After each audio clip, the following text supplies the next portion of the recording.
Telepon pagi itu jadi kabar paling menghancurkan dalam hidupnya. Sabtu pagi 9 Mei 2026 sekitar pukul 6.30 waktu Indonesia Barat, Galung menerima kabar mengejutkan tentang sepupunya, Brigadir Arya Supena yang gugur saat berupaya mengagalkan aksi pencurian sepeda motor di Lampung.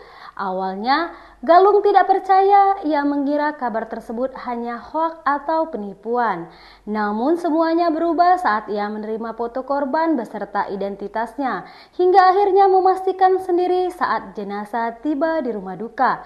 Di tengah duka, keluarga juga mengenang sejumlah firasat sebelum kejadian. Mulai dari anak almarhum yang tiba-tiba rewel dan gelisah, hingga kebiasaan orang tua yang tidak seperti biasanya pada malam sebelum peristiwa terjadi. Galung juga menyesalkan komunikasi terakhir mereka yang hanya lewat pesan singkat tanpa sempat melakukan video call seperti rutinitas biasanya bersama keluarga. Kini keluarga hanya bisa tabah menerima kenyataan pahit tersebut. Sementara kepergian Brigadir Arya Supena meninggalkan duka mendalam bagi orang-orang terdekatnya.